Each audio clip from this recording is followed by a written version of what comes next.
तर काय सांगाल? खरं तर आज पोटनिवडणुकीच्या प्रचाराचा नारळ नशिबावर पोहोचतोय. खरं तर अजित पवारांच्या निधनानंतर ही पहिलीच पोटनिवडणूक पार पडते.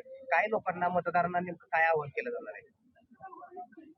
दादा आज नाही, हे महाराष्ट्रातील आमच्यासारख्या सर्वसामान्य कार्यकर्त्याला असेल किंवा जनतेला असेल, दादा नाहीत हे विश्वासच बसत नाहीत का?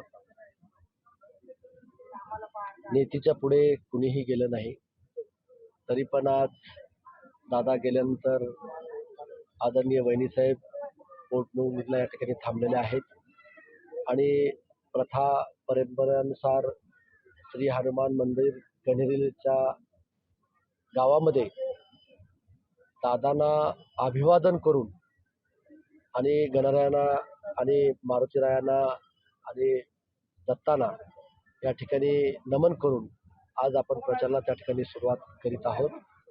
मला बारामती विधानसभा मतदारसंघातील सर्व जनतेला नम्र विनंती करायची आहे की दादांनी प्रचंड मोठं काम त्या बारामती परिसरामध्ये आणि महाराष्ट्रामध्ये त्या ठिकाणी केलेलं आहे आणि म्हणून 23 तारखेला मतदान आहे आणि दादांना आपल्याला खरी श्रद्धांजली व्हायची असेल तर आपल्याला प्रत्येक जण मतदार बाहेर पडून मतदान करून त्यांना आपल्याला खरी श्रद्धांजली त्या ठिकाणी व्हायची आहे आणि म्हणून आम्ही सर्व आमदार, माझ्यासारखा एक सर्वसामान्य कार्यकर्ता, दादाने एक वेळेस नाही 3 वेळेस विधानसभेची उमेदवारी त्या ठिकाणी दिली, राज्यमंत्री कॅबिनेट मंत्री पद सुद्धा त्या ठिकाणी मला दिलं.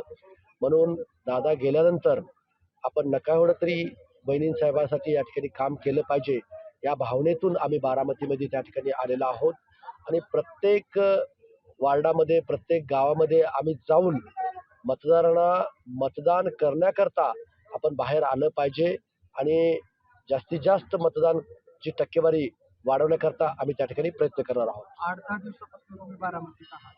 कशा पद्धतीने लोकांपर्यंत पोहोचताय? कारण ही पोटनिवडणूक आहे. लोकांचा काय प्रतिसाद? आजही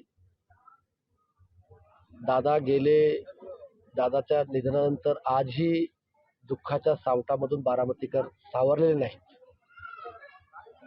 जिथं जाईल तिथं फक्त दादांची चर्चा त्या ठिकाणची असते.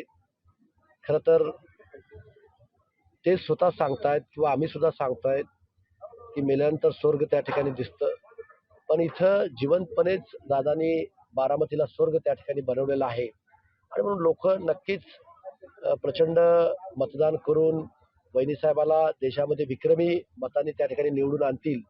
माझ्यासारख्या कार्यकर्त्याच्या मनामध्ये त्या ठिकाणी शंका नाही आणि विश्वास सुद्धा त्या ठिकाणी आहे. पण आमचं कार्यकर्त्यांचं काम एवढंच आहे की प्रत्येकाने इथं मोठ्या संस्था आहेत, इथं मोठे पदाधिकारी आहेत, संघटन सुद्धा चांगलं आहे, पण आम्ही सुद्धा एक आमदार म्हणून नाही तर एक कार्यकर्ता म्हणून प्रत्येकाच्या घरापर्यंत पोहोचून मतदानाला आम्ही त्या ठिकाणी बाहेर काढून मतदान करून घेण्याचं काम आम्ही त्या ठिकाणी करणार आहोत. सुनेत्रा पवारांच्या जीवाला धोका आहे असं काल कुठेतरी म्हटलं आणि त्यानंतर मुख्यमंत्री म्हटले की आम्ही सर्व सुरक्षा देतो, पोलीस चांगलं काम करतात. काय नेमकं आहे ते सगळं? नाही, याबाबत आताच तुम्हीच सांगताय की राज्याच्या मुख्यमंत्र्यांनी हे स्टेटमेंट त्या ठिकाणी केलेलं आहे. अधिकची माहिती त्यांच्याकडे त्या ठिकाणी असेल म्हणून ते स्टेटमेंट त्या ठिकाणी केलेलं असेल. पण आम्ही कण्हेरीच्या मारुती रायांना मी प्रार्थना करतो की आदरणीय वहिनीसाहेबांना कुठलाही धोका त्या ठिकाणी होऊ नये आणि त्यांचं चांगलं आरोग्य त्यांचं राहो अशी आम्ही त्या ठिकाणी प्रार्थना करतो. उन्हाळ्याचे दिवस आहेत, मतदार शक्यतो बाहेर पडत नाहीत. आपले कार्यकर्ते मतदारांपर्यंत नेमकी कसे पोहोचवायचे जेणेकरून हे कार्यकर्ते बाहेर पडून मतदान करतील? नाही, कार्यकर्ते तर बघा दादाच्या प्रेमापोटी 100% ऊन असेल, काही असेल, किती संकट येऊ द्या, ते दूर जाऊन लोकांना आव्हान त्या ठिकाणी करतीलच. पण दादाच्या प्रेमापोटी जनताच मला वाटतंय घराच्या बाहेर पडून मतदान करतील, प्रचार करतील असा मला ठाम विश्वास त्या ठिकाणी आहे. दादांच्या शिवाय सभा पार पडते सुनेत्रा पवारांची.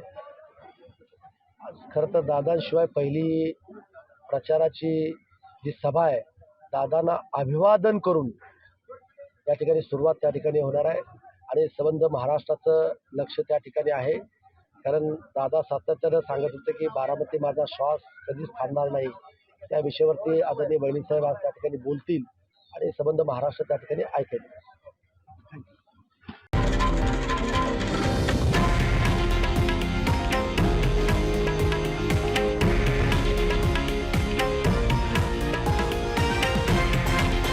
हे आहे देशातील नंबर 1 न्यूज नेटवर्क आणि आपण पाहत आहात TV9 मराठी, एकमेव.